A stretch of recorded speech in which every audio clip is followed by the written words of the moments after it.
August 31 വിശുദ്ധ Raymond നൊണ്ണാത്തൂസ്.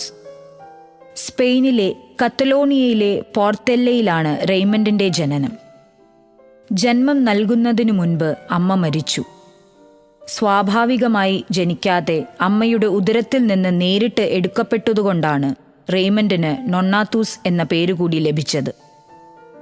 അദ്ദേഹത്തിൻ്റെ കുടുംബം കുലീനമായിരുന്നെങ്കിലും വലിയ ധനമൊന്നുമില്ലായിരുന്നു.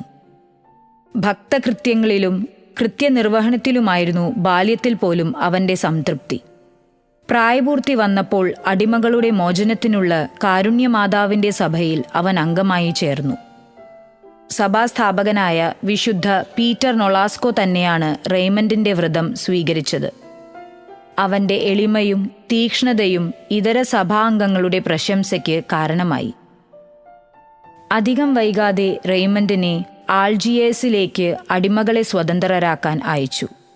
ആദ്യം കയ്യിലുണ്ടായിരുന്ന പണം കൊണ്ട് കഴിയുന്നത്ര പേരെ സ്വതന്ത്രരാക്കിയ ശേഷം സ്വയം അടിമയായി തീർന്നുകൊണ്ട് കുറേ പേരെ കൂടി സ്വതന്ത്രരാക്കി. അക്കാലത്ത് മുസ്ലിങ്ങളെ മാനസാന്തരപ്പെടുത്തിയെന്ന കാരണത്തെ പ്രതി 2 പ്രാവശ്യം അദ്ദേഹത്തെ കുത്തിക്കൊല്ലാൻ തുടങ്ങിയെങ്കിലും ജാമ്യത്തുക നഷ്ടപ്പെട്ടേക്കും എന്നുള്ള ഭയത്താൽ അവർ വധിച്ചില്ല. അങ്ങനെ അടിമകളെ സ്വതന്ത്രമാക്കാൻ പണമില്ലാതായി. മിഷനറി പ്രവർത്തനങ്ങൾക്ക് സ്വാതന്ത്ര്യമില്ലാതായി.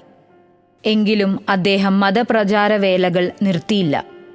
ഗവർണർ അദ്ദേഹത്തെ എല്ലാ കവലകളിലും കൊണ്ടുപോയി പ്രഹരിക്കുകയും അധരങ്ങൾ തുളപ്പിച്ച് താഴിട്ട് പൂട്ടുകയും ചെയ്തു. താക്കോൽ ഗവർണർ സൂക്ഷിച്ചു. ഭക്ഷണസമയത്തു മാത്രം അവ നൽകിപ്പോന്നു. 8 മാസം ഇങ്ങനെ ബന്ധിതനായി ഒരു ഇരുട്ടുമുറിയിൽ കിടന്നു. അപ്പോഴേക്ക് വീണ്ടെടുപ്പ് വില കൊണ്ട് ഒരു വൈദികനെ പീറ്റർ നൊളാസ്കോ അയച്ചു.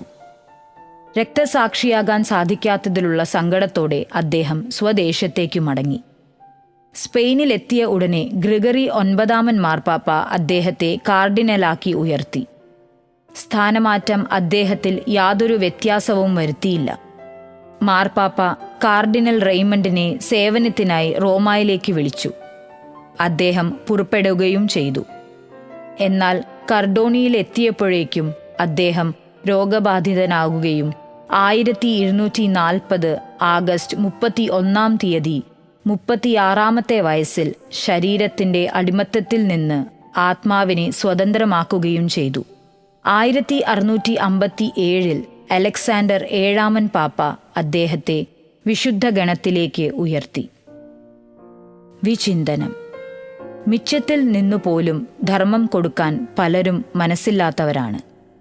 റെയ്മണ്ടിൻ്റെ ത്യാഗവും ധർമ്മശീലവും ദൈവഭക്തിയും നമ്മൾ കണ്ടുപഠിക്കേണ്ടതത്രേ.